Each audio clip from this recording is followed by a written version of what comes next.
Welcome everybody to the Indigo PvP. I'm your host SosaFlo of the Poke Battle Network 1, and today we are giving you an amazing battle between two incredible communities, Flash4Everyone versus the Pokemon Pogo San Diego PvP. With me today are three amazing casters and just analysts and battlers and just all around great trainers that have been nothing but incredible for the community. So let's go down the line. On my left, starting off with FishOnAHeater, all the way from Palatown PvP. How you doing, Fish? I'm great. It is just starting to warm up here in Australia. I know you guys are heading in the opposite direction. We can like wave at each other as we pass on the freeway. Just warming up. I got out of bed and didn't have to wear a jacket for the first time in months, so I'm so happy. Wow, here I am being like, I just want to wear a jacket. It is too hot. I just want to be in a jacket and sweats. But that's great.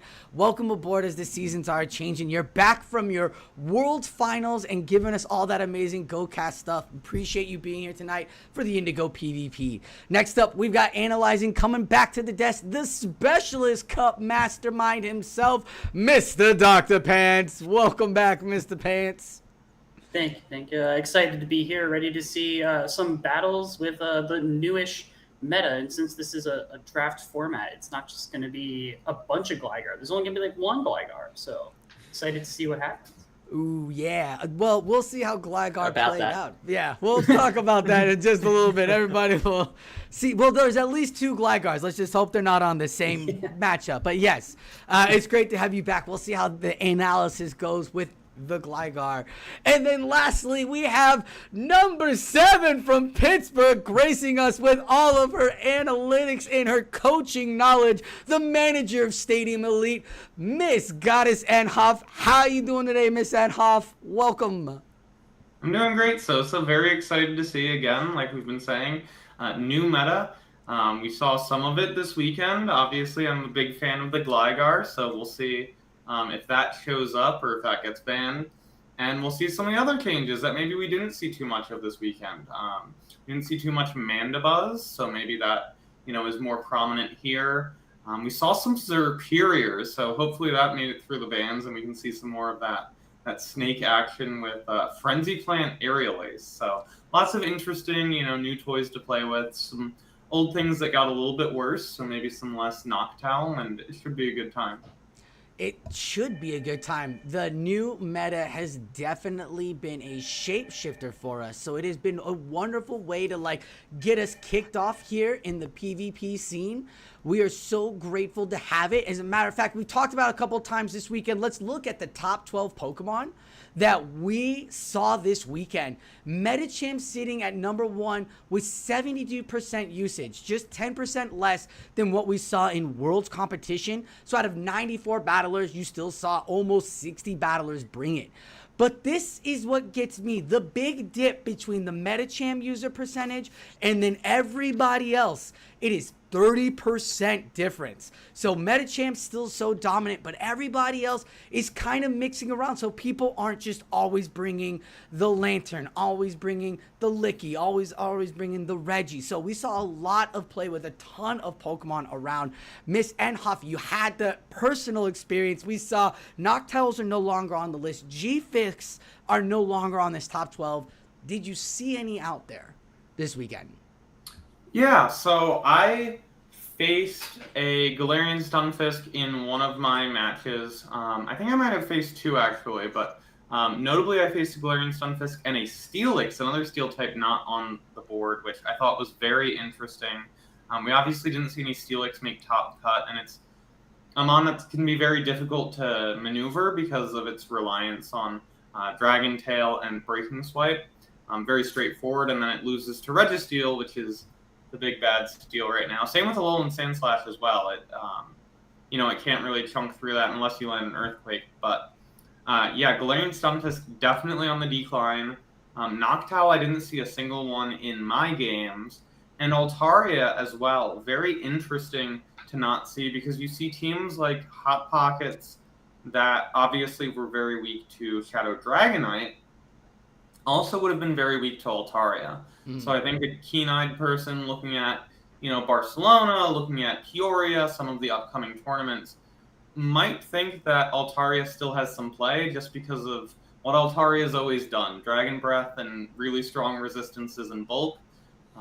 Obviously, it's significantly weaker, and even Pokemon like Gligar can put up a good fight against it, but I think that's one that I wouldn't be surprised to make it back in the top 12. I think Noctowl is going to spend some more time away, and Galarian Stunfisk, I think, just loses the fight for Steel types now. Fish, you are a world finalist. You went through the original circuit. You've seen this stuff now. What were you thinking when you see this coming out of Pittsburgh and seeing what comes out here? What comes to your mind when you see this top 12? It's amazing to me how there can be one Pokemon that is so dominant and centralizing, and yet at the same time, there's so much play amongst that and the rest of the top 12. There's a really interesting dichotomy there that I would never have expected to see happen. So the Medicham is on practically every team, and yet, Lickitung can draw a shield from it. Redisteel can draw shields from it if it's not running the required fighting movesets as well. Lantern and Medicham is a very even matchup. Even the Gligar and the Medicham, there's a lot of interplay there happening with charge moves as well. The Azumarill, so there's so much play there, despite the fact that Medicham is just so far and away more popular than anything else on the list. Not gonna lie, it really depends on the Medicham you have on your team too, what you build for it, because Dynamic Punch seems more promising now against a lot of these top 12 Pokemon than a Psychic would. But the fact that you're gonna see another Medicham, only the reason why you would have the Psychic still on there. Maybe for the Azumarill too, but it's good against the Venusaur a little bit here or there. But like you were saying, Fish, like if you don't have the right movesets, you're gonna draw the shield, so you have to work around that play. It's just so great to see those type of players come out and build these type of Pokemon and the different play styles that they have. MrDoctorPants, you bring out a lot of spice. You play with a lot of different styles as well.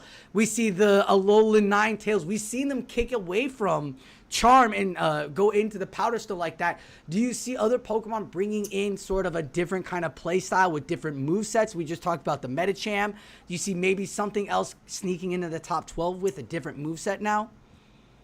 So I think the big thing we notice is there's been some water gun lanterns popping up.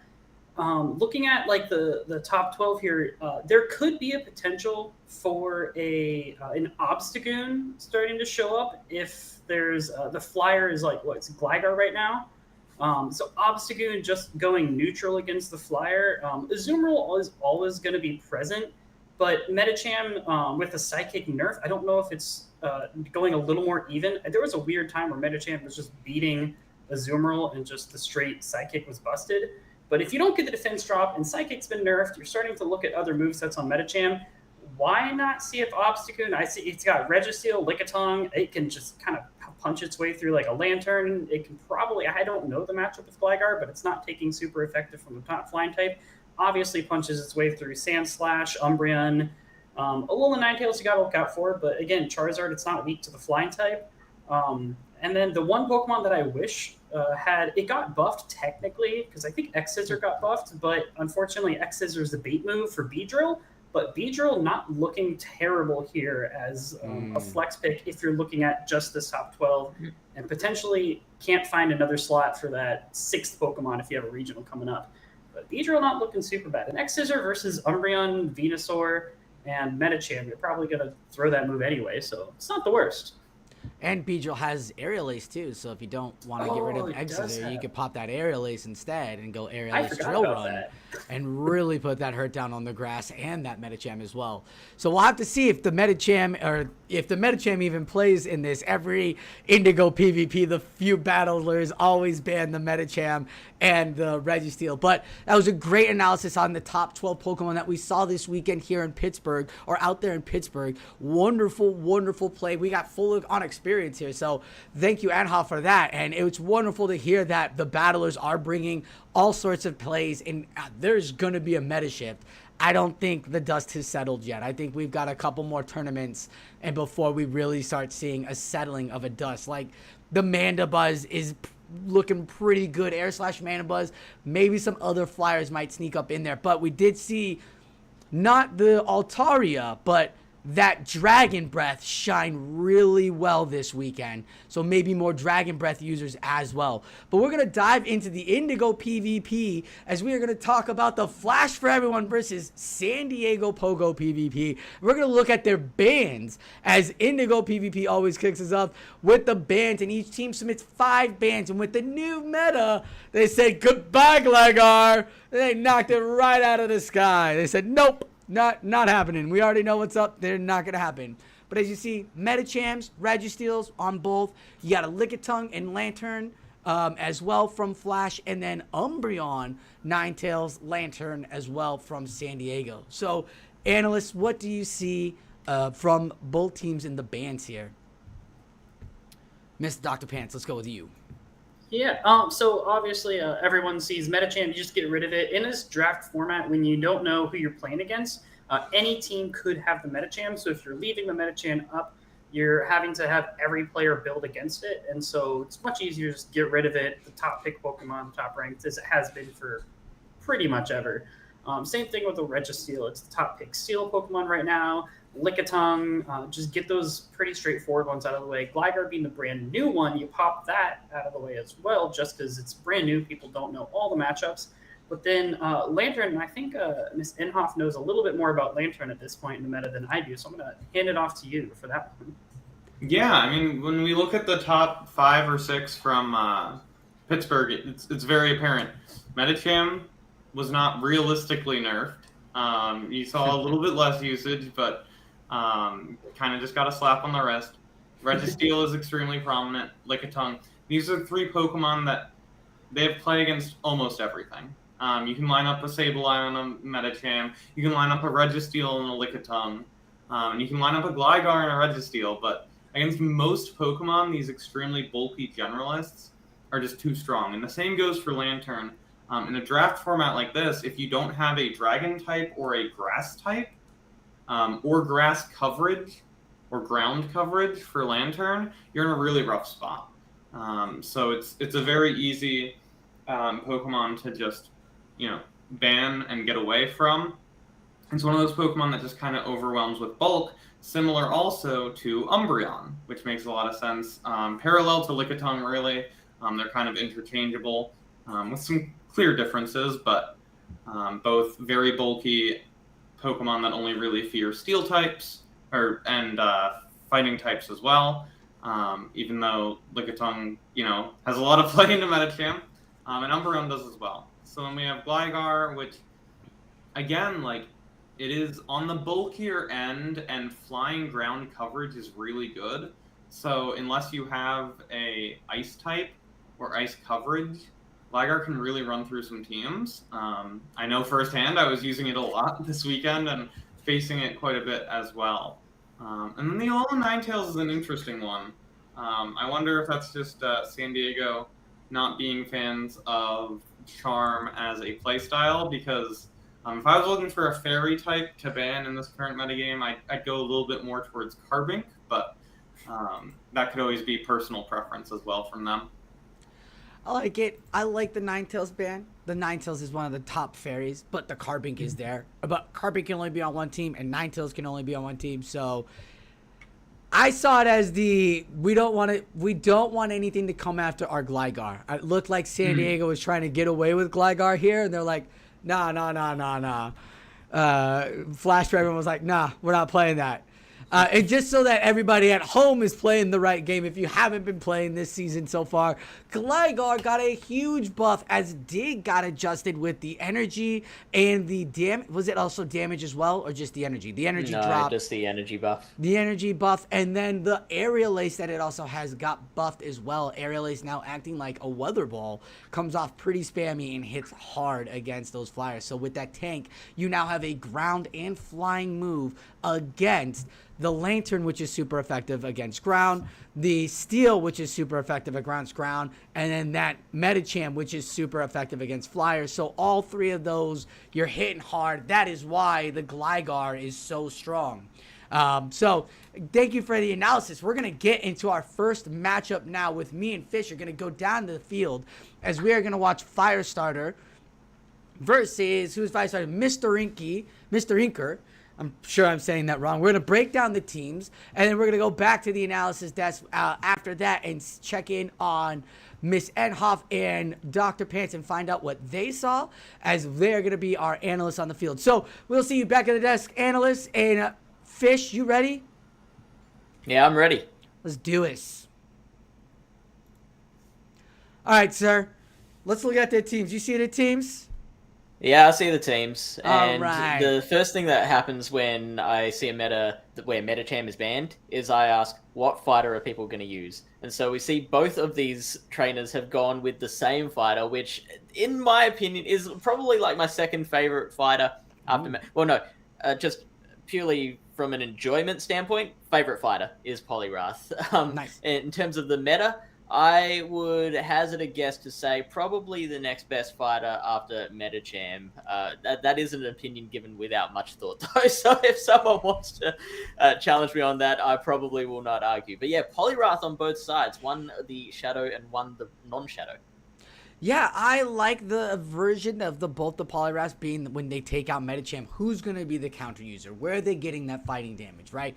Because in the way we battle and all that, we've seen it. There's always a steel typing or a rock typing or a ground typing that is there to fight against those flyers. So that fighter typing is always important. And when Metacham is banned, you look to those other fighters like Toxicroak, like Polyrath. Polyrath got so much love with counter now. It's so gross. Like, we all didn't like it when it had Mudshot. Now it's got counter. Like, it's an actual fighter. It's here to play. But I take that what you say, and I look at flyers too, because back before Noctowl was no longer in the meta, the flyers, when they get banned, the Noctowls and the Altarias, I look to see where they're getting flyers, and I'm loving the Golbat and the Mantine matchup. That is some great, interesting flyer damage right there that some people just don't get to look at. Yeah, totally. And I see particularly on Mr. Inker's side, they've got 3 Pokemon that are quite weak to grass, and so that Golbat might become very, very important in counteracting that and counterbalancing that. If there was a grass on there. Now, here's the fun fact. I don't know if you know this. I'm sure you do because you're season 1. Bullet Seed on Mantine could actually play. I know that's crazy, right? But the wing attack still does the same amount of damage. But if the Firestar is feeling like Quagsire is a thing and going to be a thing, or this this regular Univafisk is going to be a thing, we might see Bullet Seed. So let's jump into the first battle of Firestar versus Mr. Inker, as we are going to get Dragonair into this Golbat. Both of these shadows, that Dragon Breath putting on the damage, but the Golbat has that beautiful moveset of Poison Fang and Shadow Ball. Yeah, the Dragonair loves being in the lead because with shields up, it can really overpower a lot of opponents that you don't think it should with the power of that Dragon Breath. Now, Mr. Inker is building up to the Shadow Ball before firing that first Poison Fang, and we do get the shield from Firestar. So now both Pokemon are 1 shield down, and we see the Cofagrigus come in. Oh boy, the Cofagrigus is not going to like a Shadow Ball. No, but it's not a Shadow Ball. It's a bait. We'll see if there's ice in Firestar's veins, and there is!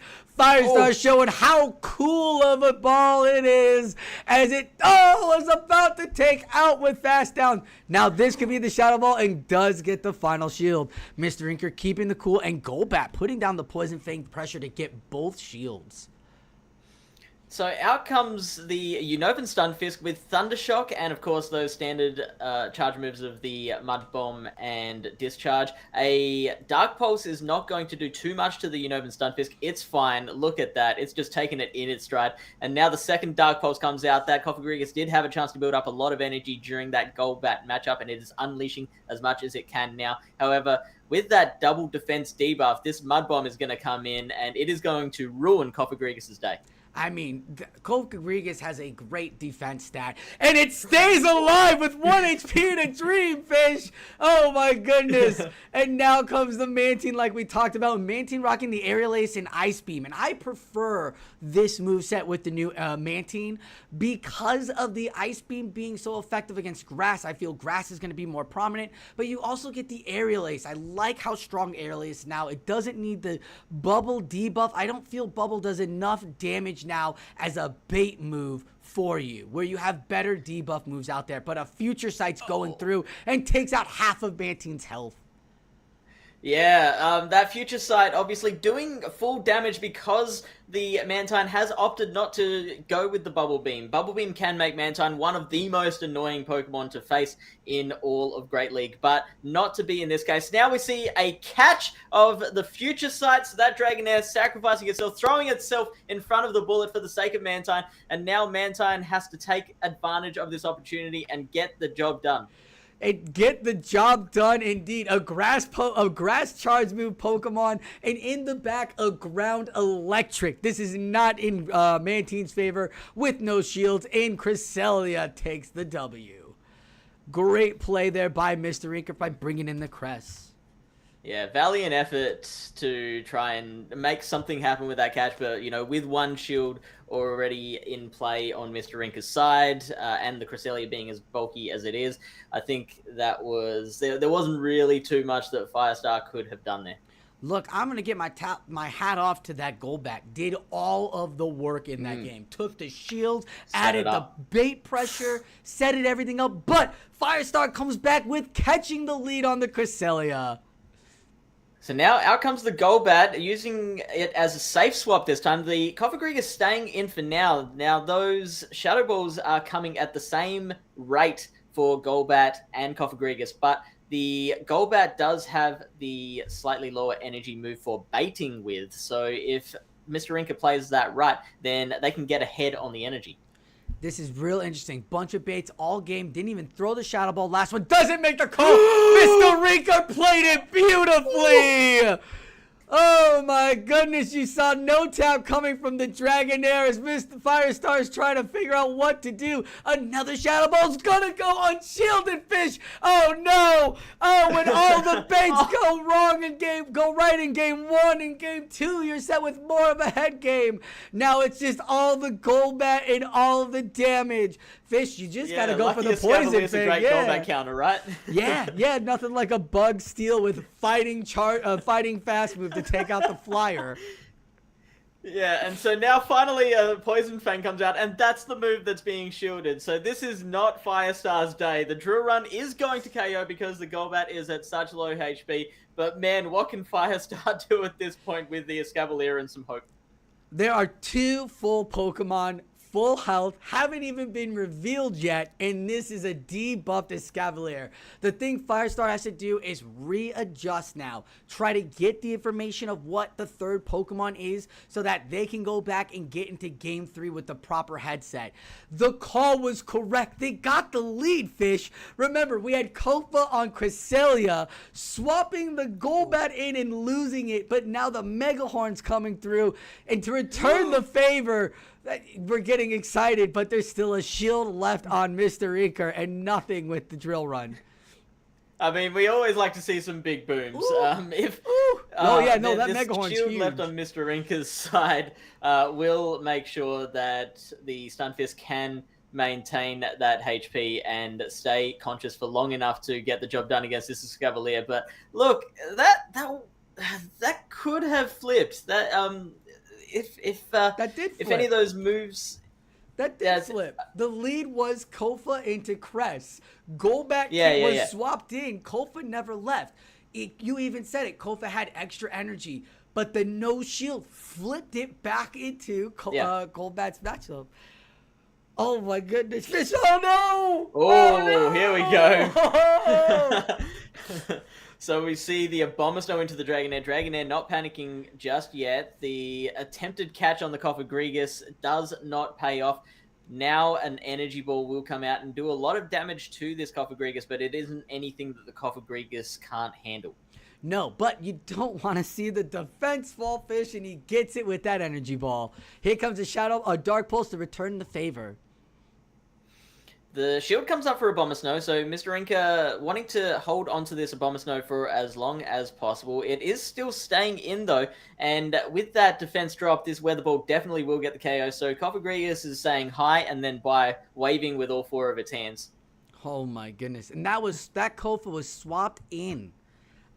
These matchups are getting wild here. These Pokemon that are getting swapped in are losing to leads or beating leads. It's all over the place as the counter user in Escavalier comes through right before the energy ball goes off. So I think that was an attempt at banking a move before switching out, but that might not have paid off. Or just really wanted to switch advantage. That might have been the play as well. So now the Dragonair comes back out, and this is a much more favorable matchup for Dragonair coming in against the Unova and Stunfisk. But if you saw what's in the back, this still is not a pleasant time for Firestar, because that is the Golbat versus the Escavalier waiting in the wings. There is still energy on Escavalier too, and now no more shields on Mr. Inker. Firestar could flip this. 2 shields, Fish? We could be seeing Firestar flipping this right here, trying to get to that next Aqua Tail, because it just takes a drill run. Oh no, you need 2 drill runs for that Golbat. It is still full in the deep green. Dragonair is not messing around. It is going to put up that last shield. Does not want to take that Mud Bomb. Now the race is on. Is it going to get the Dragon Breath down before the Mud Bomb comes out? It does. That is an excellent farm down. And now that Body Slam is going to come out and do a lot of damage to that Golbat. That will help out the Escavalier when it does eventually come back in. And you know what? That Dragonair still got more play in it. The Drill Run is now going to come out. Excellent combo play from Firestar. Firestar is now showing us what they are capable of, and this Golbat is going to try and do as much as it can before that next drill run comes out, but is not able to do so. That last drill run will finish off the job, and Firestar, when all hope seemed lost, played beautifully and scored back a point for Team Flash. I mean, both battlers lost leads and flipped them in the macro plays, saving the energy or throwing the bait plays. This was an incredible matchup all around by both Firestar and Mr. Inker. Great calls by all of it. I can't wait to hear what the analysts have to say, as we are gonna head over now and see what they saw. Analysts, take it away.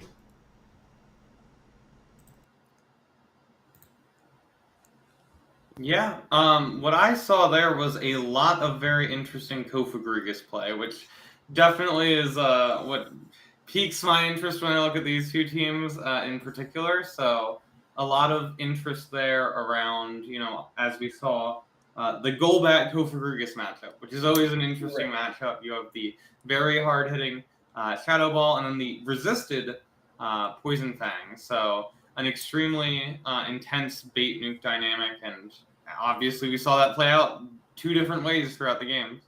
Yeah, definitely. And the Cofagrigus just looking generally pretty strong. I think the pairing of Cofagrigus with the Escavalier as well, having pretty just good across the board matchups. I think the Cofagrigus could have potentially, it's like one of those, when it came out, it was one of those big, like super safe swaps for Sylph for a long time. It was just the super tanky, pure ghost type that kind of took over for the Gengar Haunter kind of slot of just being the super aggressive ghost. And this did the other thing. But then the Golbat there, exactly. Golbat gets to play the bait game. Coffin doesn't get to play the bait game. Coffin's just throwing moves, and exactly, like, basically it's coming. You don't really have to way too many options there. And if for some reason the Shadow Ball is super effective, then you're in a bad spot already. So, yeah.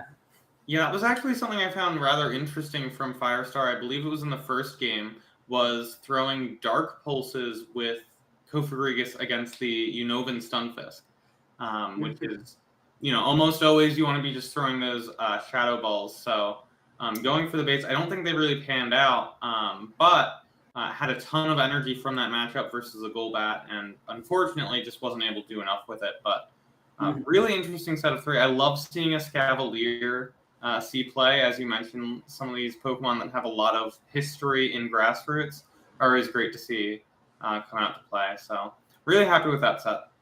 Yeah, definitely.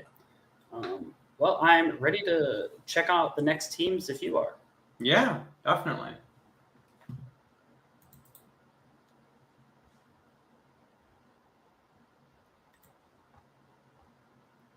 So we have Athie1 and Cruz, and I see a Pokemon that I'm very interested in on the team of Athie1 in that 5th slot. But to go through the whole team, we have Galarian Stunfisk, Toxicroak, Dubwool, another interesting Galarian Pokemon, Frostlass, another favorite, Tapu Fini, obviously, and that Cresselia.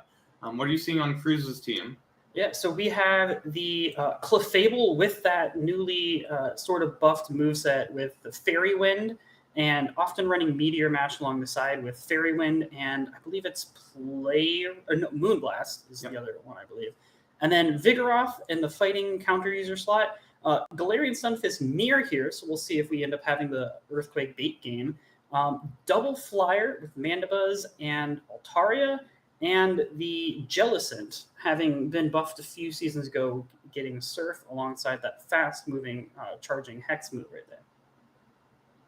Yeah, these teams are very interesting to me because the water type that resists fighting on both sides look extremely potent. Obviously, I'm seeing that Tapu Fini having really good play into Vigoroth, Galarian Stunfisk, and both Flyers being ones that are weak to Fairy.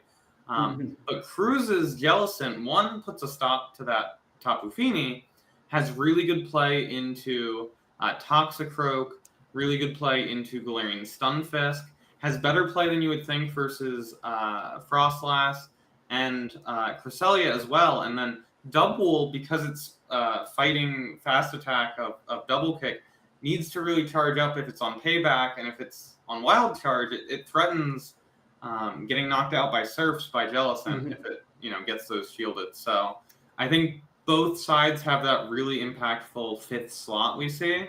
And it's going to be whether Athie uses Tapu Fini better or if Cruz uses Jellicent better. I think will be hugely impactful in this match. Yeah, definitely. And I think the Jellicent pick, the Frostlass running into Jellicent on the other team really kind of puts a stop to the farm down and overpower, as the Jellicent having Hex there does kind of prevent the energy advantage of Frostlass really kind of pop off the way that we're used to seeing it. But yeah, I'm ready to see these battles take off. So yeah, let's send it over. Oh, Fish, we are missing the left side, but it'll come into as we are going to get the Clefable into that Cresselia right off the bat. We're getting right into it, and we're going right into that Meteor Mash. Yeah, Clefable always gets to its moves quicker than you think it should. With that Fairy Wind and the 50 energy Meteor Mash, 60 energy Moonblast as well, they'll be coming thick and fast against this bulky Cresselia. It won't be able to take too many of them. No, but it does have Psychic, which does do a lot, but the Meteor Mash with the Fairy Wind stacking up, Fish, that is just where you want it. That's just beautiful. It's so much better than the Charm, and now you can actually just build up and maybe even make a swap, maybe even get to another one. You don't see the Grass Knot's not going to take it out from this position, but it is a Moonblast, and Moonblast won't take it out from either. Unfortunately, this is the problem with those low damage, high energy, fast moves, is that it took that Clefable so low on HP, and yet it still gets to that next charge move, draws a shield out. Now it's going to try and farm down that Clefable, which it does, and so that's a nice little injection of energy onto that Cresselia that it can use against those other two Pokemon in the back. That Jellicent is not going to want to take a Grass Knot. No, it's not. But if Cresselia is going to give up a shield, maybe Jelly will give up a shield too and be able to farm up all that extra energy that they just lost. Unfortunately, though, Cress had 2 Grass Knots ready to go. So Athie building up the energy properly with Cress, getting that Jellicent to about half health, and then hexing all the way down. Now, Astonish just got the new buff. Hex did not get the buff. That's right. Hex is super effective against that Psychic, so we'll have to see what comes out now for Athy. We still don't have it, and it is the G-Fisk and a swap from G-Fisk into the Tapu Fini. Is Athy a better Tapu Fini user than Miss Nhoff? Yeah, we are definitely not the most qualified people in this stream to be talking about the benefits of Tapu Fini, but I feel like this is advantage to Tapu Fini here. The counters are, of course, the best weapon for Vigoroth. Without that being neutral or super effective, it has to rely on the body slams, which are not doing nothing.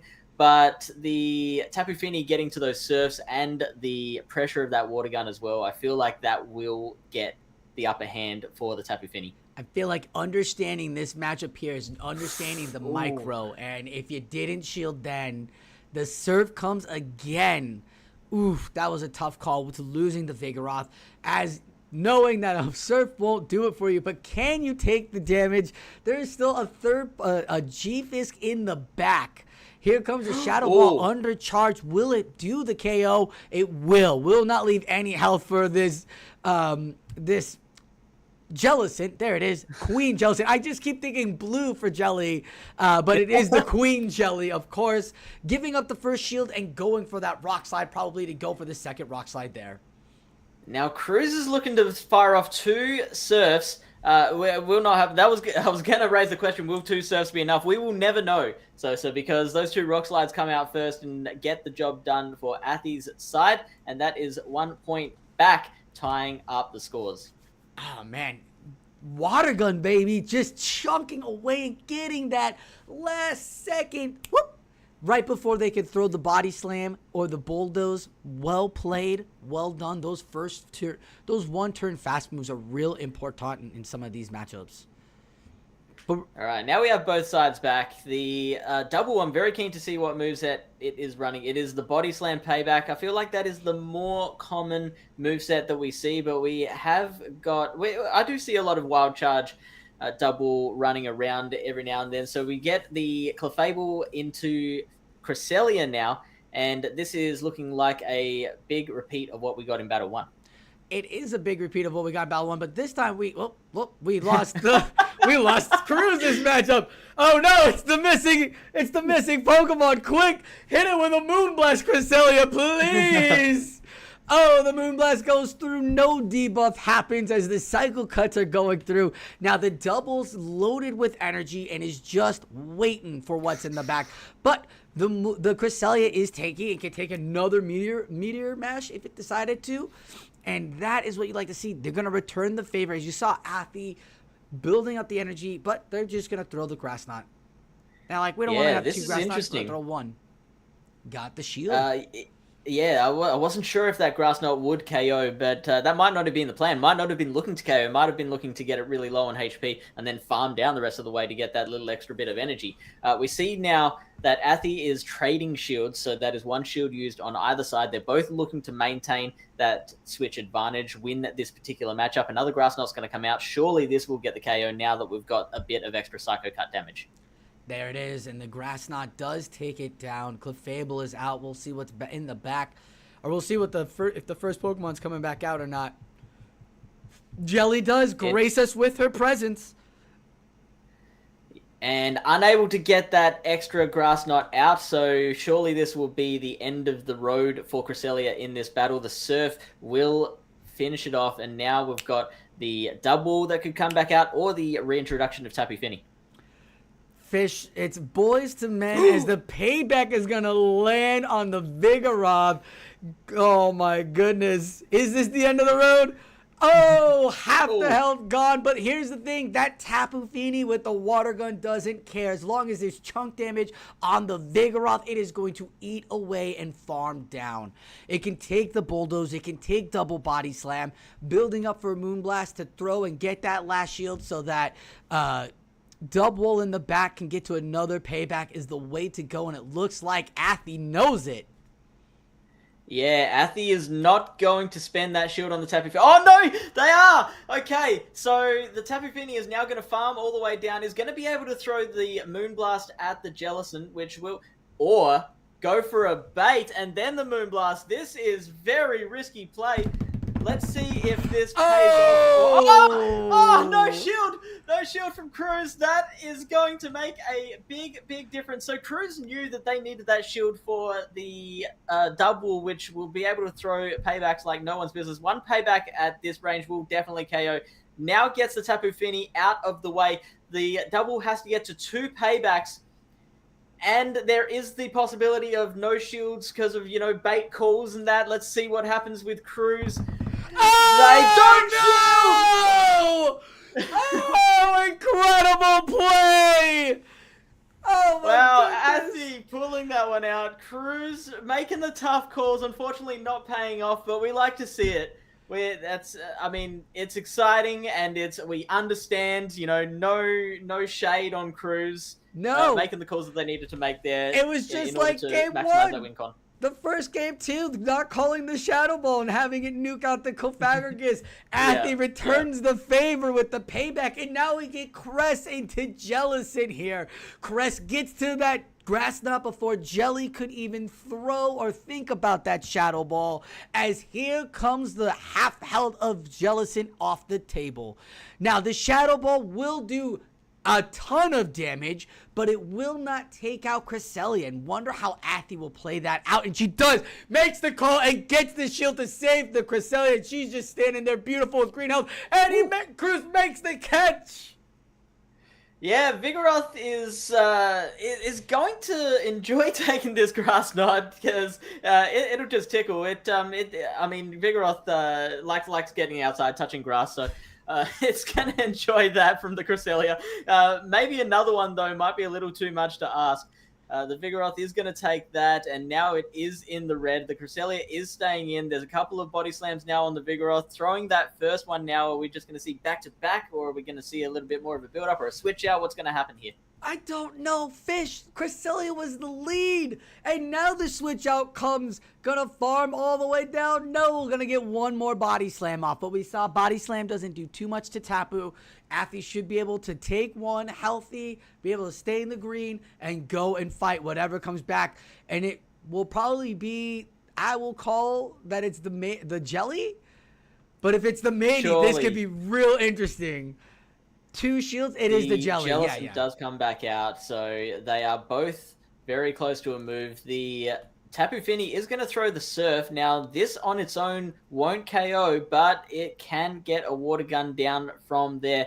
The Tapu Fini might have to wear a Shadow Ball. This will do a lot of damage. Is Athy going to use the shield, or are they just going to let this Tapu Fini go? They do let it go down. Now, that is not that bad for Athy, because now whatever comes in next can get up a rather large amount of energy. Here comes the double, and in comes Mandibuzz as an answer. Now, see, Fish, this is where not having wild charge gets ya, because you can knock out this Mandibuzz. But Double doesn't care about any of the movesets. Aerial Ace with its new buff, not that effective on it. Dark Pulse, what, are you kidding me? It's look at this sheep. It like soaks in black into its wool. You think a Dark Pulse is gonna bother it? No. But it's gonna spam off, and it's the double kick, right? The double kick. That is going to be the build up here for this double, and it could be the winning play for Athy. Woo! Makes the catch. Beautiful. So Athy deciding that Cresselia has no more play in this matchup, and I think I agree with them. The full charge takes out the Cresselia, and now Double's going to come back in and say, you were saying?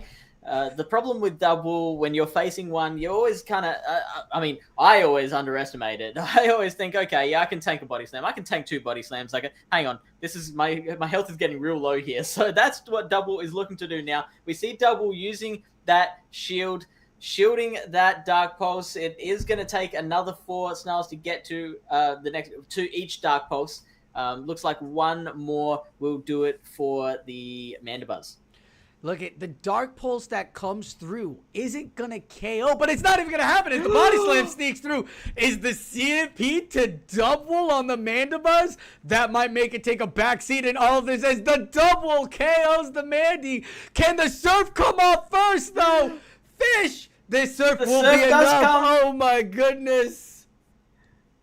It's a waiting game now. The Surf surely is going to take out the double. It does, and Cruz wins back a point for the San Diego Battlers. Oh my. I thought Athy had it. I thought the double was good. One more double kick on that Jellison and it was done. But Cruz kept the energy on it and was able to get it. I know it was a quick swap, but with 3 taps early and 2 taps left, was able to get the W there to tie it up 3-3 now. This was an incredible matchup. Incredible battles. I can't wait to see. I can't wait to hear what the analysts have to say because, wow. So let's go head back to the analysts and see what they have to say. Analysts, tell us what you saw. I saw Dark Pulse Mandibuzz, and I think that's the story of that last matchup, was Dark Pulse Mandibuzz, which is an interesting thing that happens from the Aerial Ace buff. Because Aerial Ace is now 40 energy, you can run Dark Pulse a little more comfortably over Foul Play, and it has more impact in a matchup like that than you would think, because every time you throw a charge attack with Snarl against Double Kick, you're giving the double a double kick.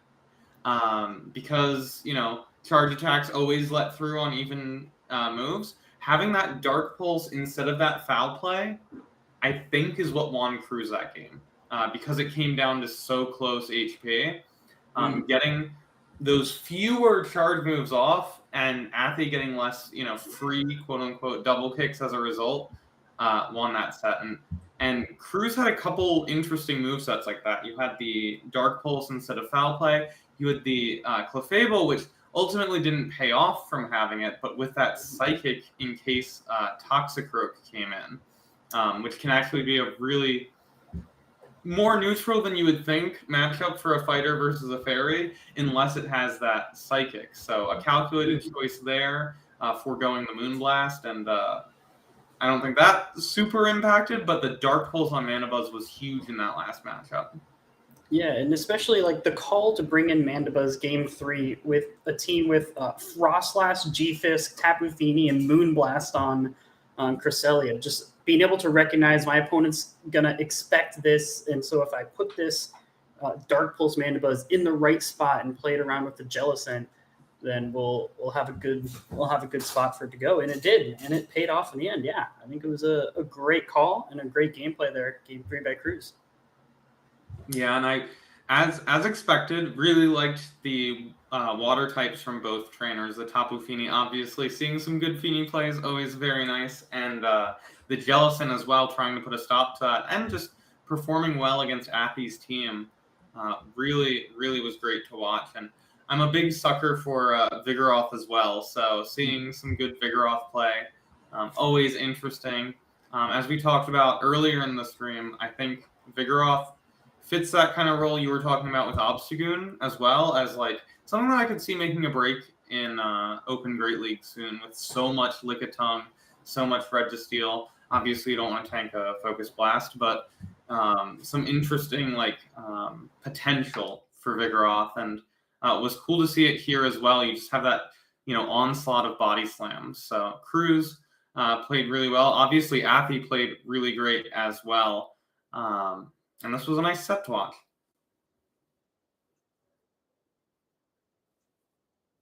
Yeah, so I think at this point we can look at what our next 2 teams will be showing up on stream.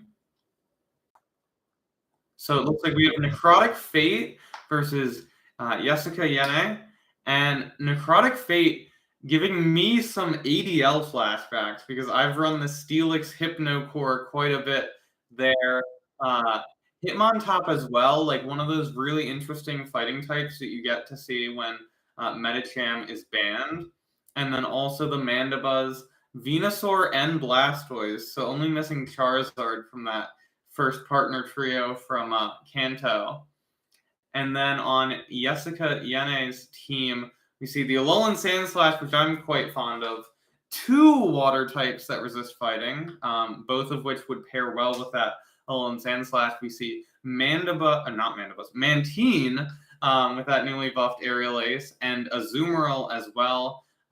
Sableye, so a lot of protection for that Alolan Sandslash. That Hitmontop has quite a few obstacles, as well as the Shadow Machamp and Diggersby to round it out and add some anti-steal for Jessica. So that Steelix from Necrotic Fate, I love it, but it's going to be really tough to bring against Shadow Machamp, Azumarill, Diggersby, Alolan Sandslash. It's going to be a really tough time. But I really like that Blastoise as well from Necrotic Fate. It's just a very bulky water type. You have that Water Gun, Hydro Cannon pressure, a little bit better even than Water Gun Surf. And outside of Jessica's water types, not a lot that's going to resist any of that. Obviously, anytime you see Hypno, you got to play what's the moveset. But that Sableye is up there to put a pretty big stop to it no matter what's doing. So this should be a pretty interesting match. Can't wait to see how it all plays out.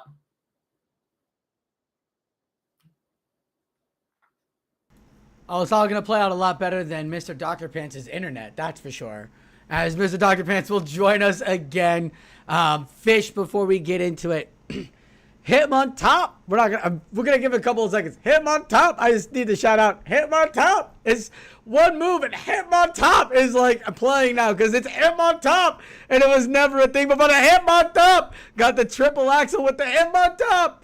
Are we understanding how important Hitmontop could be now? Oh no, Fish! Somebody hit that muted sign. Yes. I knew it was gonna happen. Yes. Look, what I want to say about Hitmontop is I love its GIF animation. It's sprite animation. It's like the flossing Pokemon. It's just like back and forth. I can't get enough of that. Yeah, are we ready to get into the battles? Yeah. I think it's great when new moves come out and Pokemon jump from like number 400 to like could take out Altaria and Sandslash, right? As the Blastoise is right there on the lead onto that Sandslash, and that is where she want to have the Blastoise too, with that Water Gun there taking away at that Steel, that Medichit or that Alolan Sandslash doesn't want to see that, especially with the debuff from the Shadow version. Great call on the drill run. Yeah, Necrotic Fate, not messing around, just shielding that real early. Even though the Blastoise can tank that drill run quite comfortably, Necrotic Fate's like, I'm not interested at the moment. So the Hydro Cannon is going to come back thick and fast. The difference between the two, obviously, is that Water Gun pressure has added up to an extent that now one Hydro Cannon will be enough to take out the Sandslash, whereas a Drill Run won't be able to take out the Blastoise. So now the Blastoise gets to the next Hydro Cannon, and Yes I Can has to make a decision. Are they going to use that second shield? And they don't. I think it's called Jessica. I think her name is Jessica. I think someone's in the chat. Jessica Yenny. These poor analysts. Thank you. Thank you for understanding. In the chat, they're saying yes I can. As the foul play is coming off from the Sableye. Now, we haven't seen Sableye a lot be such a dominant presence. Another Pokemon that kind of fell off quietly out of the top 12. Sableye used to be the safe swap, but is here now showing dominance in these drafts. So it's not out as one of the top Pokemon for these draft metas, but it was not shining as another Frenzy Black comes out and gets the final shield from Jessica. Yeah, so the Sableye is opting to... No! Oh, no! So that matchup is very IV dependent on who wins CMP, and Yes I Can, or Jessica, has made a decision that has not paid off. It's lost CMP and lost all that energy that it built up. Now it is down to a Hypno versus a Azumarill matchup, and especially with Thunder Punch, I think the ball is in Hypno's court. Oh my goodness. When you finally get the right punch on the Hypno, right? Like, whoo, you feel real good. This isn't a 7-punch Hypno. You're like, okay, Ice Punch, Shadow Ball. No, I needed a Thunder Punch. The Thunder Punch puts away the Azumarill. The Azumarill throws the play rough, and it's just going to do just a little bit of the health. As we heard from Miss Nhoff, this is absolute flashbacks of Season 1 and 2 as Hypno, known for his tankiness, but for the Shadow Claw users came out, were absolutely dominant. A great Pokemon here by Necrotic Fate. Ooh, now the Ice Ice Beam does come out, and it is going to make me eat my words because that Hypno is now having to use that second shield in order to get the job done. Oh, using that Thunder Punch unnecessarily now. They could have Confusion down and come out with a fair amount of energy, but now that energy is, for the most part... That was the last Pokemon. Yeah. Never mind. Yeah, I was waiting for you to figure that out. I was like, bro, you're going to feel real silly when that screen goes black. I was too put off by the whole Jessica, yes I can. Yes, I can. Yes, I can. Bringing in the Sableye and the double Shadow Claw users absolutely against that Hypno, but couldn't land or marry them up properly. Necro played great at that and now gets a leading matchup as both Steels here are fighting against each other. Dragon Tail versus Shadow Claw, immediate swaps. Here it is. Here, the Hypnontop. Ooh. The Hypnontop. And Hypnontop not using any fighting charge moves, going triple axle and stone edge. Let's see how this plays out. Those counters are only single resisted. But getting boofed. Yeah, single resisted. They're getting boofed. And the foul plays are resisted on the other side. So the Sableye is going to go straight for a return. And we see straight away the no shield on Hypnontop's side. That Hypnontop is out of here. Knocked for a home run. Bye! See ya! And look at that, the Air Slash Mandibuzz comes in. Now, Fish, I prefer the Air Slash over the Snarl because of all the fighters and how much damage Air Slash does. The return will go through, knock Mandibuzz to half health, and now Mandibuzz is now looking like the flying Umbreon it's supposed to be and not just a tanky dark Pokemon. As it is the Azumarill here, not going to take, was it the Foul Play or the Dark Pulse? It is the Dark Pulse again. It looks like Dark Pulse is the way to go with the new Mandibuzz. Oh my goodness, it's Thunderfang. Oh, it's not even Dragon Tail. It's Thunderfang. This is happening again. I'm getting flashbacks of previous Indigo leagues. Oh my This goodness. is not the first time we've had this. It is a Thunderfang Steelix against the Sandslash. This is a more effective move than Dragon Tail. It's obviously not getting to those moves quite as quickly as what Dragon Tail would. Now, the Breaking Swipe is going to come out and drop the Sandslash's energy, and I've played this matchup out in Ultra League quite a few times this week. Not with Thunderfang, but the drill runs don't do as much as you want them to do after a Breaking Swipe or two. That's very interesting to know. I've not played the Steelix against this Slash in these last matchups. There's 2 drill runs ready to go. Double debuff Slash. We'll see if they throw the first one, swap out to lose the double debuff. I don't agree with this shield here, but a second drill run will come through now. And that, my friends, will be a little bit of damage to that Steelix. Those Thunderfangs, though, are going to chip away at this Azumarill. Here comes the next Breaking Swipe to debuff the Azumarill's attack. But the Mandibuzz is still in the back and doesn't have enough energy or charge moves to take out the Azumarill. This is great, though, because the Azumarill just threw all the energy. Yeah, so the Azumarill is going to be relying on that massive HP stat to win the day here. I think it can get the job done, even though it has been attack debuffed. I don't think those area, like we said earlier, it's an energy buff, not a damage buff. So those things will just chip away, and I don't think it'll be able to chip away fast enough. No, I don't even think the Play Rough. Well, I don't know. I guess the Play Rough would probably take out the Mandibuzz from this point, double debuffed. Is it 1 HP in a dream, Fish? That's good to know. At least a quarter of the health at that point. That's good to know. So it is now 4-4. Flash and San Diego are both really evenly matched at the moment. They are just trading blows. I'm loving it. And especially with this new meta, these new Pokemon that are coming out. Hitmontop playing well, forcing out Pokemon. You got the, we've seen Azumarill, Azumarill, Slash, and Sableye, but now you get the Machamp coming out here, and the Machamp rocking that rock slide, hitting it so hard, so fast, and will this shield Fish? Will the Mandibuzz shield this? We'll find out. Oh. This is last second shield. I love those last second shields. They just keep you on the edge of your seat. Are they gonna do it or not? They finally do it. This is why Air Slash is preferred here. This Machamp matchup that is going down further and further and further, mostly from just the power of those air slashes alone. Those aerial aces are coming out and forcing shields as well. Now the second Rock Slide is not going to be shielded by Necrotic Fate. So that Mandibuzz, I think, is going to be leaving the battlefield. It is. Let's see what comes out next. He rock blasted that thing so hard out of the sky. Mandibuzz is out, but Swampert got the little bit of energy it wanted. Immediate swaps into the Steelix, and here comes the Sableye. Again, we saw what Thunderfangs were doing. Now we're going to see what the Steelix can take when it does a couple of breaking swipes onto the Sableye. Yeah, Steelix is pretty safe into that whole line of 3 there. The Thunderfangs are adding up. The breaking swipes are adding up. The Foul Play is going to come in. We'll see how much damage that Foul Play does after one breaking swipe debuff. Really not much at all. Steelix is just so tanky. It's slightly tankier than Galarian Stunfisk as well. So that Steelix is just going to keep on consistently dealing out that damage and just firing out those breaking swipes. The fact that it is 35 energy just makes it so difficult to deal with.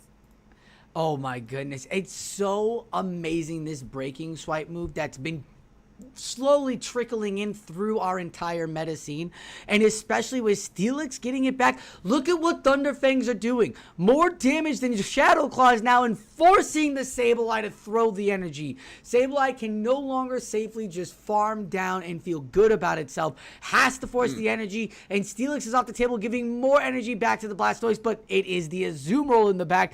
And let me tell you something. We're going to have to see the Hyper Beam land, Fish. We're going to have to see the Hyper Beam land. Oh, my goodness. Oh, it's not even got Hyper the Skull Beam. Bash. It's got the Skull Bash, which will raise the Pokemon's defense one stage, and that will enable it to tank a couple more, well, at least one more charge move from the Azumarill as well. So I'm thinking it's going to be tough to pick it, but I'm thinking the ball is in the Blastoise's court now. I want to say so. Here comes the play. Here comes the play rough. Azumarill.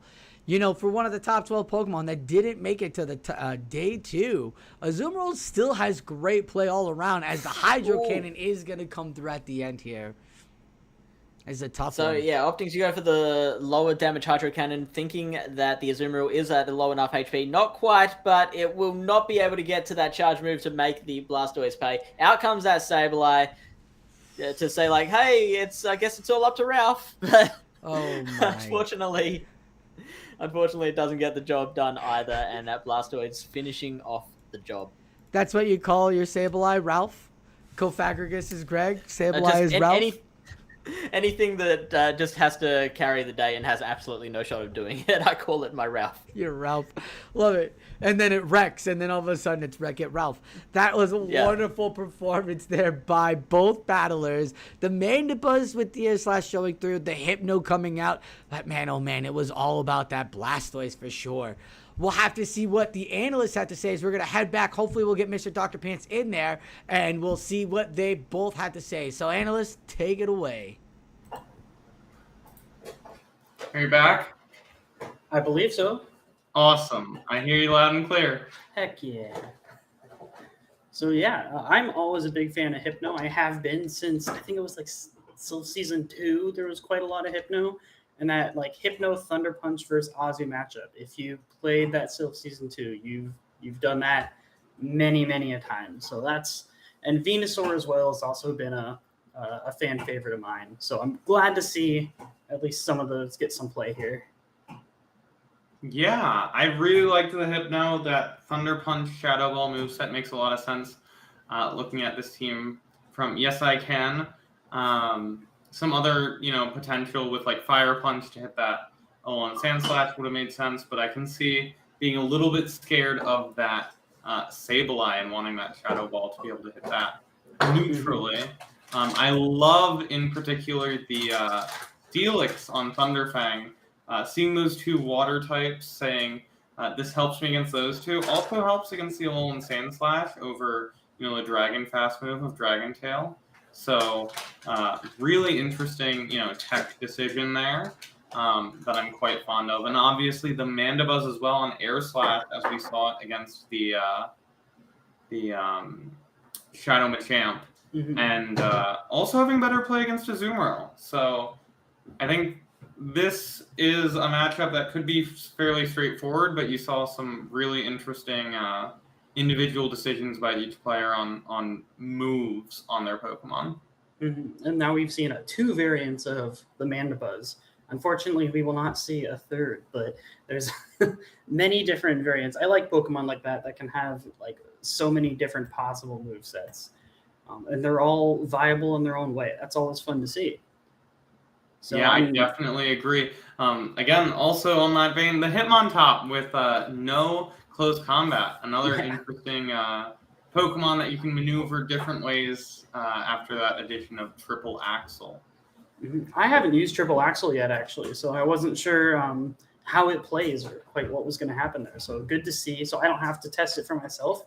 I can let these battlers do it for me. Yeah. Definitely getting to watch some cool new experience, but I think that we want to look at the next matchup now, unless you have anything else to say here. I am ready to send it on to the next battle or next matchup.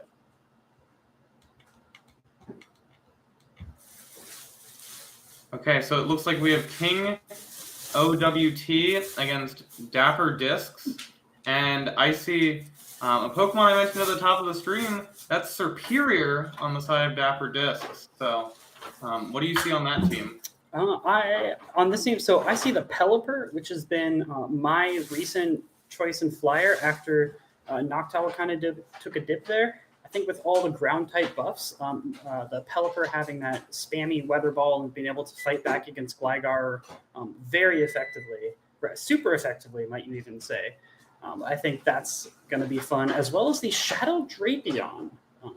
Shadow Drapion, we've seen a little bit of. I would mention the Dunsparce, but I think we've all seen plenty of top 8 Dunsparces in the past season. So the Shadow Drapion looking to make some moves here. So I'm hoping we see some of that in this battle.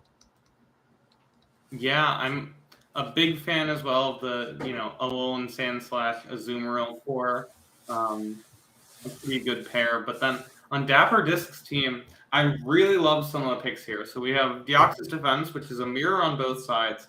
Greedent with that newly added Mud Shot fast attack. I think that does a lot for Greedent. Another favorite Pokemon of mine. We see that Dugong as well, still rocking that new Drill Run.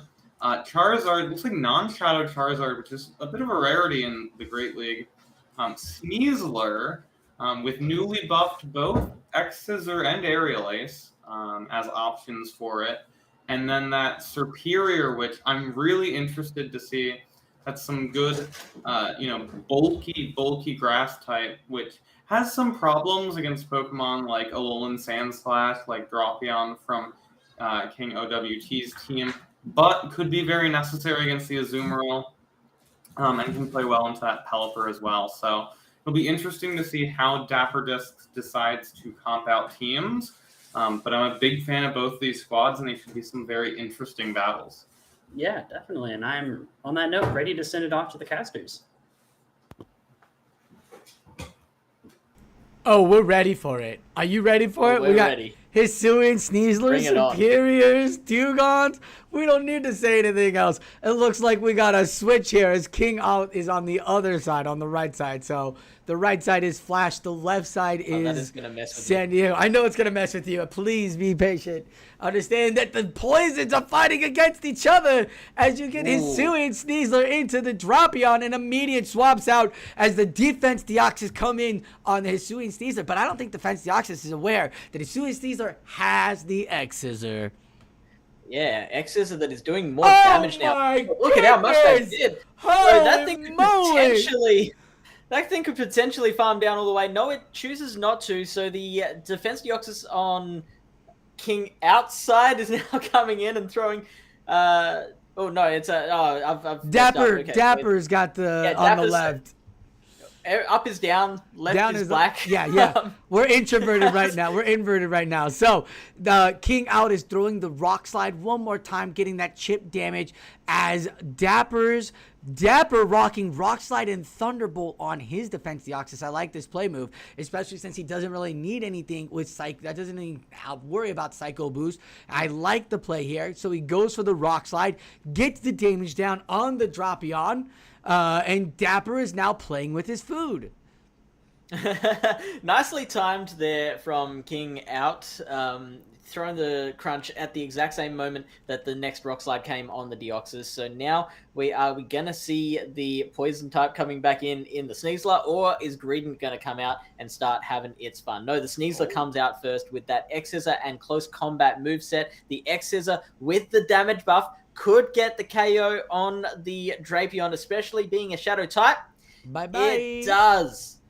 Goodbye, Drapion. So now Azumarill is here, and look, even though the Sneasler is a poison type, it is not throwing anything very damaging at the Azumarill. The close combat's going to be resisted, the X-Scissors is going to be resisted, the Shadow Claws are neutral, but Shadow Claw alone is not going to be enough. We do get the shielded close combat, though, and now Greedent is going to come out. This is Greedent's time. It's going to shield a Play Rough, and let's see what it can do in the rest of this matchup. Dapper bringing out that mud shot Greedent now. Loving it, loving it. The body slams, the crunches. The Azumarill build up. Great timing by the battler to throw the energy right as his opponent gets to the charge move. So a body slam will come through. No shield. That's a best buddy, Azumarill, buddy. That's a best buddy, Azumarill. As another body slam's coming up. Dapper is getting the last shield from King out now, as King out is about to get a little more energy and throw off for a Ice Beam. The Ice Beam's not going to do much. Yeah, it's not going to do too much to the Greedent. The Greedent can take that in its stride and then just keep on farming up that energy, just throwing that mud until it gets to 2 body slams. 2 body slams might not be enough, might need a little bit of extra to do the job that it needs to do. The Azumarill, it does have enough energy for another charge move. Is that going to be enough? Or is King out really throwing in the towel here? Not throwing it, just knowing that this matchup is over. We do have a shield left on Dapper Disc's side. Now it finally comes. I think this is 100%, 130%, 900% over. So. Yeah. No, not only is there a shield, there's a third Pokemon still. The Sneasler is still in the back with half health. Dapper Disc took the W here. That Sneasler, baby, showing up strong. That X-Scissor, I know we were expecting X-Scissor to do a little damage, but good, a defense Deoxys. This thing is built for defense, to take hits. So that's a great showing right there of Sneasler now. And it will be active in the Play Pokemon scene coming November. So be on the lookout for that, as defense Deoxyses are now meeting each other. Now again, Dapper Disc on the left here with the Rock Slide and Thunderbolt, and King out on the right with the Psycho Boost and Rock Slide. I don't actually know which move has the higher damage per energy count, so this is going to be interesting. I'm going to assume that these battlers are good enough to know what the answer to that is. So we'll see what Dapper Disc opts to throw. It looks like the Dapper was absolutely playing against his opponent. With the Rock Slide and the Thunderbolt, he can do tons of damage for both opponents and not debuff himself, where Psycho Cut or Psycho Boost wasn't going to do it's not as damaging as on King Out's team as the rest of it, as another Thunderbolt is coming through, not going to get shielded and sending this defense Deoxys into the deep red.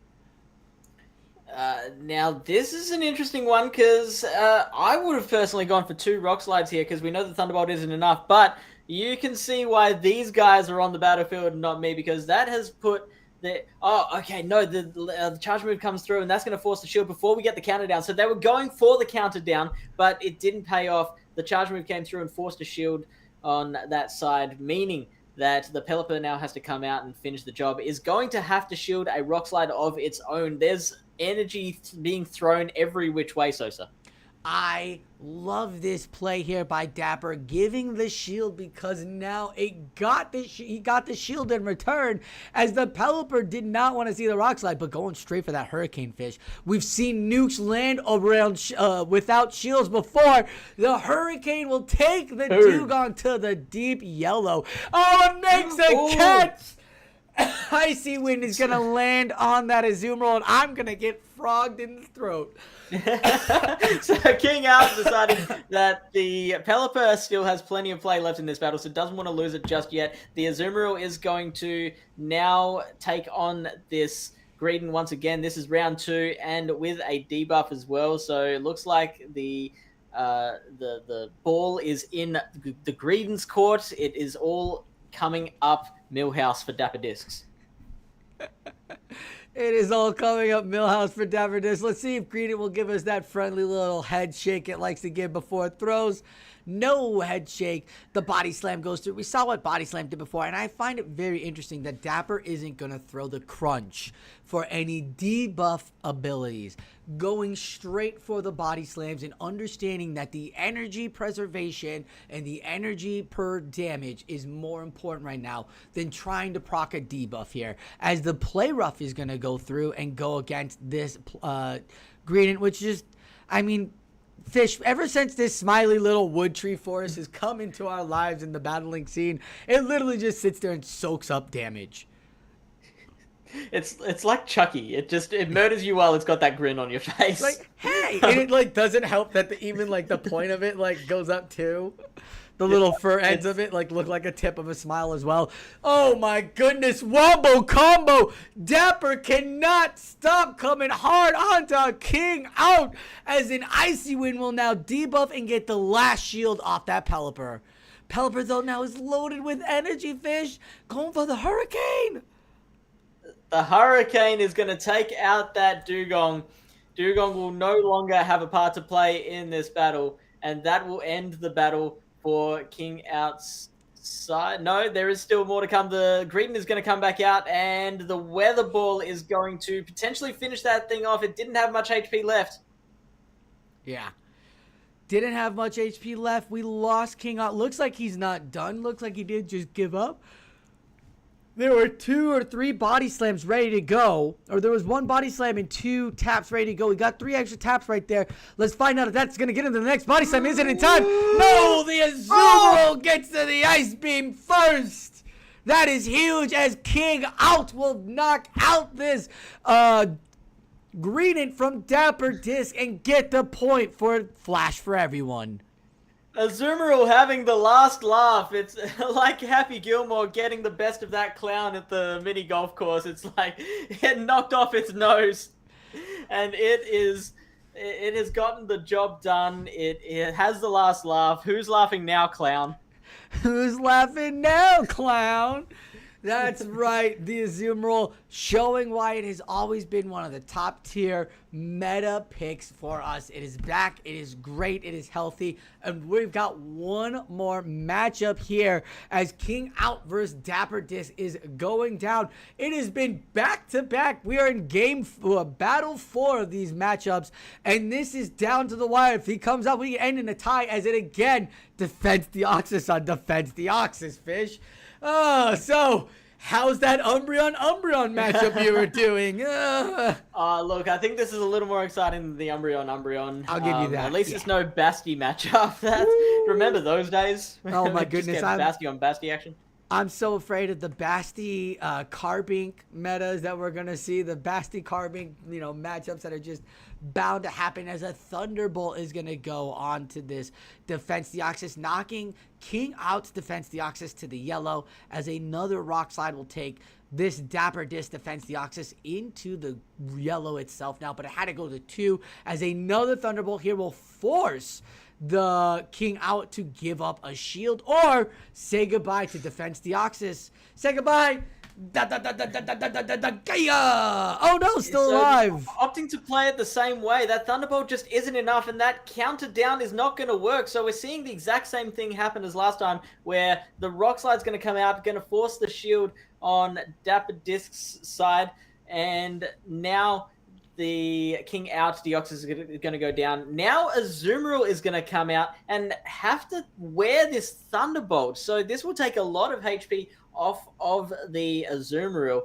If we end up getting another Greedent Azumarill matchup, that's going to make it pretty hard for the Greedent does come out, and it's now got even less to contend with that than it did in the last 2 battles. I like this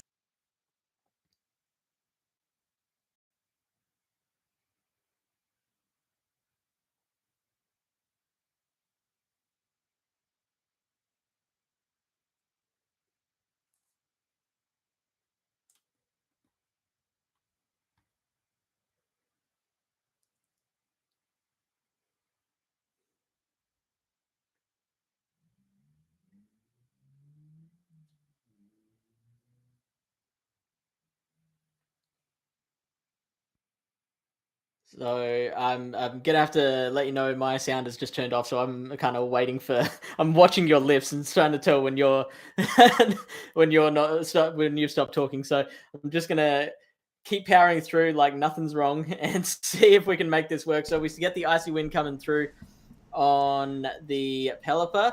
The Hurricane is going to come in, and Dugong is a tanky Pokemon. It has already given a debuff to the Pelipper, so it can tank that thing. Yep, we are back. I can hear you now, Sosa. The second Icy Wind is going to get shielded from the Pelipper. The Pelipper is looking to... It's not done yet. It's looking to do more damage while it can.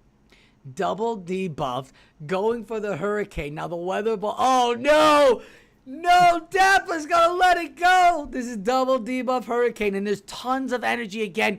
Remember, there is still an Azumarill. Now the debuffs are off. Can he get it in time? No, the Body Slam's there. Got the Weather Ball going up for Dapper as well, or for King out as well. So we're gonna have to see, can he get to the Weather Ball before he's got it?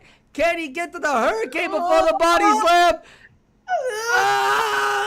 Oh, the Graydon comes out. Now, the Body Slam isn't the highest damage move. That Pelipper isn't the tankiest Pokemon, though. Will that KO the Pelipper, or will it just survive? No, the Pelipper goes down. Graydon, once again, showing us who the real Squirrel King is. I cannot believe this squirrel fish lives through everything, blasts everything, and always with a smile. We're going to see if that squirrel haunted our analysts' dreams or if they knew what was coming out. Nhoff mentioned the Mudshot giving that improvement to Greedent, and it shone so bright in this matchup. So we're going to take a look at with the analysts and find out what they saw. Analysts, take it away. I love Greedent. I really, really think it's a great Pokemon. Has that bulk, and now it has that spam. It isn't quite as oppressive as Lickitung, but you saw in our ban phase, Lickitung's ban, Greedent steps right up, says, "This is what I was made for." Really interesting play in the neutral matchups, like Azumarill versus Greedent, and also like Pelipper versus Greedent. So definitely was the interesting normal type. Dunsparce didn't really have as much of a shine as Greedent did in the set. No, unfortunately not. We also, again, every time we've had like these two of like the same Pokemon, which every team gets one of each Pokemon, and then you have to split it amongst the 5 players. But we have a mirror match, which the chances of that happening are pretty low. But we have the mirror match with the Deoxys this time, and there was different movesets on the Deoxys as well. Same thing when we saw the Mandibuzz. Each Mandibuzz for each team had a different moveset there. So as much as I guess the Deoxys mirror matchup isn't as bad as an Umbreon mirror matchup, but I don't think either players really wanted their Deoxys in that position, unfortunately. Yeah, I did really like Dapper Discs getting that baiting out the Deoxys with the Sneasler, and then showing the Deoxys why it doesn't really want to be there with a Shadow Claw X Scissor. Oh, yeah. Some really, really interesting play in that situation. Dapper running that kind of double fighter team with Deoxys and Sneasler. Really, really interesting to see how it plays out. And now we're all tied up in the pair. And it is 6-6. I believe it's first to 8 points wins, I believe. So it is down to the wire here going into the last match. And for those of you who have played on Sylph Factions, you know that pressure. The timer is about to expire. You have 30 minutes left. You have to get your battles in, and it's dead even. So hopefully these trainers didn't have too much pressure put on them. You know, it's all for fun and games.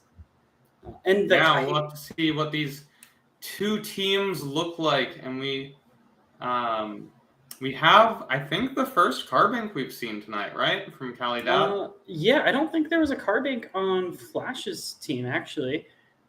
So, I mean, it is a brand new Pokemon where you needed to, I think, grind during GoFest with a ticket or something. So not the most accessible right now. And it's XL as well. So not super widely accessible yet. So we won't see a whole bunch of them. And with the ground type move update we just got, Carbink also, which I always like to see, the brand new big XL Pokemon, and then boom, Gligar. Yeah. So on Ko is a Beast, on this side, we have Sableye, Shadow Swampert, Toxapex, Dewgong, that one's Emolga, right? Yeah, Yep. not Pachirisu. I get those two mixed up. Emolga and Scrafty. And what do you see over there on Caladad's side? Yeah, so Caladad has Steelix as well, another bulky Pokemon. Shadow Venusaur, a Swampert of his own, but not Shadow this time. Carbink, that Hypno again, like we saw earlier, and that Dubwool. And I think the Carbink looks really interesting here because it hardwalls Sableye. You can't foul play it, you can't return it. It has, super effective rock throws into both Dewgong and Emolga, and it has that Moonblast to really hit Scrafty. So obviously Swampert would be very happy to see it. And Toxapex, I think, is a fairly neutral matchup because both Pokemon are doing primarily neutral damage. It's only those brines from Toxapex that deal super effective. But obviously, Ko is a Beast has that Shadow Swampert, just has to avoid that Shadow Venusaur, which would make quick work of it. So I really like Ko is a Beast's team, though. I love Emolga. I think it's a really, really fun Pokemon to run. Yeah, we haven't seen Emolga yet. I don't even think I saw an Emolga at the last one I casted over here. Mm-hmm. But do you think that's going to be a Thunderfang Steelix? I think it would be interesting for better playing to Dewgong in particular, because it does help against Toxapex as well, but with Steelix, because you're triple resisting Poison Jab, you're kind of just comfortable in that matchup to begin with. It could definitely help for the Dewgong, and with Steelix, you already have the hard walling Emolga as well. So I could definitely see it. I think we're definitely going to see that breaking swipe have impact, though, if it gets brought. I could definitely see Caladad going with something like a Venusaur double tank, Steelix and Carbink, just making sure that he can draw out that Swampert. I think I would have liked to seen the Shadow Steelix, if he has it. Not everyone has access to that, just to have some better play into that Swampert, but that's also a decision that you have to make before knowing what your opponent's team is. So, exactly, yeah. Not exactly woulda, coulda, shoulda situation. But these two teams look very interesting against each other, and I can't wait to see how they play. Yeah, and on that note, let's head it on over to see if this Emolga comes out to play. What? I'm gonna see if the Emolga comes out to play? That's crazy. I mean, it could. It's very good. It's got great moveset. They are right. You're absolutely. I love the fact that it's Swampert with Swampert. Thank you. But yeah, here we go. Great Swampert counters, one on each side. What's up? Yeah. Fish. Here we go. And then a couple of great Swampert counters. The Venusaur on Caladad's side and the Dewgong on CO is a Beast side. So there's going to be that interesting interplay there. And the counters even counter each other. This whole matchup's just going to be fire right now. All right, Fish, first to 8. Here we go. Game 1, Caladad versus CO is a Beast. That is elite CO wants as he swaps out immediately. And it's Dewgong into Dubwool into Scrafty. And this is a matchup that Scrafty enjoys as well. Now, those double kicks are doing super effective damage, but they definitely do not do as much damage as what counter does back to the normal type Pokemon, especially after the power-up punches are boosting as well. So CO is a Beast, has the upper hand in this arm wrestle at the moment. Let's see what Caladad and this Dubwool can do to try and wrestle things back into its favor. I mean, great call with having Scrafty, but Power Up Punch looks really good against Caladad's team right now. You get anything countering up and just give it a shield. Power Up Punch. Ooh. So that was a real risky attempt at a farm down, and it did pay off, but those double kicks absolutely could have wasted that Scrafty before it could get the counters in on the double as well. So that could have flipped that battle. Unfortunately, now for Caladad is going to have to deal with that Swampert into Carbink matchup once again. Immediate taps for the Venusaur, and the Venusaur will now see the poison of this Toxapex. Toxapex actually a great utility Pokemon here against Caladad team as well, because it has that poison access. It can do some really good chunk damage to the Venusaur and really provide help so that you don't have to worry about it and your Swampert can rain terror. But the Venusaur does have Frenzy Plant. It is Shadow. Toxapex is the new Bastiodon, but can it take a Frenzy Plant healthily? Pretty good. Yeah, pretty healthy. Good. I think that Toxapex has proved its worth here in this battle, because the name of the game now for Caladad was to try and get rid of that Toxapex with enough HP left over to be able to try and take out that Swampert afterwards. Because once the Swampert gets back in against the Carbink, it's not going to be very fun for the Carbink. The Carbink is going to have to land a Moonblast, and also we haven't seen what that fast move is. It is running the Rock Throw, which makes it even more difficult for that Carbink against the Swampert now. I like the fact that Carbink does have the Rock Throw. I think it's great as the charge move. But the fact of the matter is that Toxapex didn't care. And it farmed up too. And it got almost a brine ready to go. So with Swampert even getting all the shields, if something was to go wrong, Carbink or Brine would be ready in the back. Another shield finally going off for the Swampert as it has got all of the energy. And it's Shadow version Steve or Fish. And it's going to be a Hydro Cannon so hard into this Carbink's face. Like, I can't wait to see how much damage this Hydro Cannon does. Carbink's been so fret all year. What's up? I'm keen to see this. This is the moment where Carbink can really show us what it's got. If it manages to tank this Hydro Cannon, no, it doesn't. Never mind. Whoops! No, Fish. It does not take any Hydros. That was bye. That was a tough one. Yeah.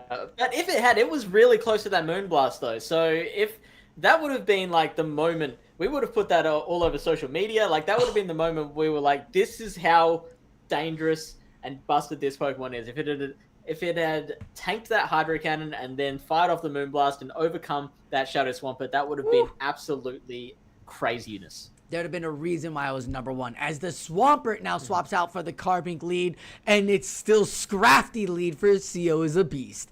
CO bringing the Scrafty again and going for those power-up punches. Now power-up punch again on the counters. Boost up, and you know what? Swampert does not like to see those counters. And now that it's boosted up, almost at half the health, and only through a power-up punch. 2 Hydro Cannons ready to go, and this half-health Swampert is going to not get a shield from CO is a beast. Caladad opting to bench the Carbink this time has been scared off of using it after the debacle that happened in battle #1. That's, funnily enough, the Scrafty, I believe, can 2-shield its way through the Carbink as well. So I think that's a smart decision to bench the Carbink there. So the Swampert and Scrafty matchup is still playing out. Neither opponent looking to blink at the moment. The Scrafty will get the job done, but at the expense of a shield. Fish, this punk rocker looks like it's the biggest win for CO is a beast. Caladad, I don't think was expecting a Scrafty at all in any of his matchups, and Scrafty is exploiting everything. Will this power play? Oh my goodness, he gets the shield. He's in the head games now. They're in the head games now, my friend. Will it get to a foul play, though? That's going to be real close. Looks like it's not going to happen. That Venusaur is going to throw a Frenzy Plant just to make absolutely sure. But I feel like it could have Vine Whipped down as well. No problem with them throwing that move, though, because that was a very, very close one, and I would not have wanted to take that risk either. Fish, look at how much health Venusaur has from just this Scrafty. That is insane. Yeah. The Scrafty, absolutely the MVP. If he takes the W here, doing all of the damage, dragoning all the work. Now we get the double instead of the Carbink. And we'll see. I believe I saw Wild Charge, or is it the Payback? That is Wild Charge. Body on Slam, there. Wild Charge. Those Body Slams are coming every 9 turns. The Hydro Cannons are oh, look at this. Oh, no. This is an Earthquake, and it's going unshielded. This is going to take that double.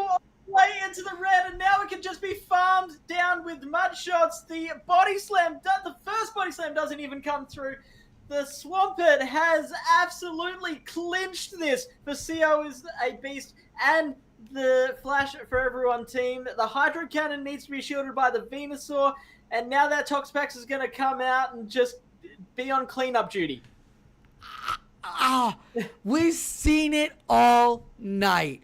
Battlers playing in the game 1 head games to get the W's in game 2 or game 3. The throw of the earthquake earlier than before. Oh my goodness, the total flip fish. That flipped the matchup. That was huge. That Venusaur was primed to get all of that energy and take out everything, and it lost in a matter of seconds.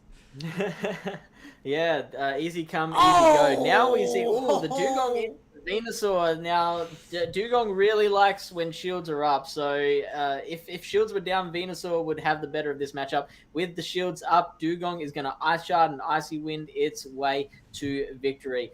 We see that Caladad is opting to throw the charge move before. I'm going to guess that they're going to switch out after that. They do, the double comes in. So now Caladad is 1 shield up. 1 shield up, a little bit of energy on this dub wall, but the problem, Fish, is that with Wild Charge, you don't want to debuff yourself from the counter user who's just boosting their counters. That is not what you want on your normal typing, so having that Wild Charge locks Caladad in, and again, CO is a beast, is exploiting that with this power-up Punch Scrafty. But we saw earlier that this double is just so tanky. Now it is going to throw that Wild Charge, and no shield from CO as a beast. No, CO as a beast, not giving us any suspense. We know straight away whether they are going to shield a move or not, and it doesn't quite get the KO on the Scrafty, but one more double kick does do it. Now that Dugong takes advantage of the opportunity that it's been presented here by getting 1 more extra Ice Shard, and now it's got almost 2 Icy Winds ready to go. Fish, alignment is so important right here. 2 drill runs can get the shield. Will Swampert be able to do anything against this? How is he going to play it out as the first drill run goes through unshielded? This Lapras, this Steelix is not rocking Thunderfang. It is the Dragon Tail that we were talking about earlier. So again, another 3-turn move onto Caladad, for Caladad here as the swap into the Swampert, and Caladad's like, oh, num num num num num num num. You can just farm all the way down here. Might need to spend your second shield, but either way, the Venusaur can just come out with all the energy in the world, be able to throw at least 1 against the Pokemon that comes back in. That Dugong is not going to like 1, let alone 2 Frenzy Plants. Not at all, as there is a shield left on to Caladad's side as well. Here comes an Icy Wind, gonna save the shield for the Steelix. A great call, great play. It is Dragon Tail though. There's energy around. How is it gonna play out? The drill run's gonna go through, the shield goes up. I believe he can get to the Dragon Claw. This is not Lantern. It is not what it's gonna be like in Pittsburgh, as it looks like the Dragon Tail will chop away and get Caladad the 1 point. Oh, that was so close. All those matchups were so good, Fish. Ended up being 8-7 to Flash4Everybody. Let's head back to the main stage and bring back the analysts to see what they saw. But a great job by both teams here. Woo! Analysts, welcome back. What did everybody see from this matchup? Congratulations to Flash4Everybody for winning. But what did everybody see in this matchup? Let's start with you, Miss Nhoff. Yeah, I saw Carving show up once, see a Swampert, and then leave. So really looked strong to that team if it could avoid the 1 Pokemon that it wound up seeing, and understandably pivoting from that after that first time. That Swampert looks just so good, as well as the Toxapex, just really using its bulk, throwing its bulk around to get some shield, freeing up for the Swampert, having really good play into that Venusaur. It's much more than you would expect from a water type because it has that poison subtyping. Really, really impressed by Toxapex in that set. And, obviously it was able to eke out the win for Flash. Yeah, and along the lines of the Toxapex looking really good and the Carbink not being able to find, its targets. Now, I'm always a fan of, breaking everyone's shiny, new, expensive toys. So nothing against the players, but the Carbink right there, I wanted that specific Pokemon to lose, so I didn't mind the Shadow Swampert coming in and ruining its day. But the Scrafty versus Double that kept showing up with like the 1 HP coming out of those matches, that's a matchup you don't see very often really in the play Pokemon, because Scrafty being a little too, dare I say, one-dimensional in what it does. So you don't really get to see those interactions with Scrafty versus a normal type that has counter or double kick or something like that. So yeah. That is great analysis on that matchup. Absolutely, those Scrafty 1 HP sneaking away. And Toxapex too. I was actually watching like, could that be my Venusaur answer for the team, especially with this meta that we have right now, right? You've got the water move, you've got sludge, so if grass is starting to pop up, we saw Superior, we've seen Venusaurs popping up, so that, tankiness is ideal in these matchups, not to mention you've got Brine that does a little bit of damage to the steals, something that you might want to take into consideration there. But this entire night of Indigo PvP was amazing. The no calls, the playing with everybody's baits and the team builds, the compositions, the leads, the losing the leads and winning the matchup at the end. All incredible matchup. I'm still jamming on that Shadow Ball from Golbat in game 1. Like, that was so great. Well done throughout the entire, so smart by the opponents. Was there a moment that stuck out to anyone else?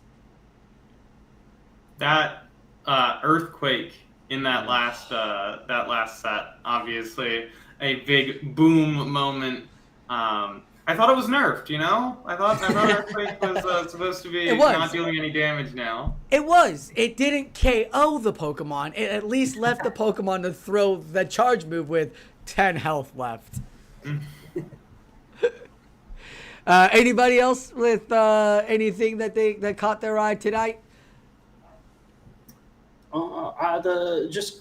Seeing Cresselia just be annoying versus the Jellicent Cresselia back and forth felt like the determining matchup for that. I think it was round 2, 3, but just that interaction, both of them having super effective damage to send back and forth, but also both being so tanky.